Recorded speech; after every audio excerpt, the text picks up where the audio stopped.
CSCO stock analysis next week and onward. Is it a buy or not? Watch this 1 minute video till the end, find out. The price just keeps going up and up and up, and I absolutely love it. So I'm looking to double down on this, right? Buy even more. And so Cisco Systems for me, I've spent 5 figures on courses and mentors, delivered, called out thousands of quick predictions on my YouTube channel for free. All of it has been documented. And with CSCO, if you already don't know, like my previous boss looked a little something like this.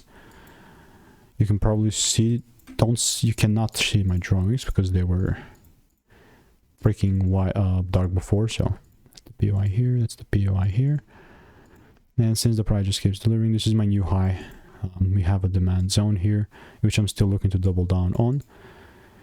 The likelihood that the price just keeps making new highs is through the roof. That's why I'll only double down on the price if some stuff like this happens. But that also doesn't mean that if it doesn't come down, I'm not buying, right? I mean, retracements are crucial in this point, at this stage for me.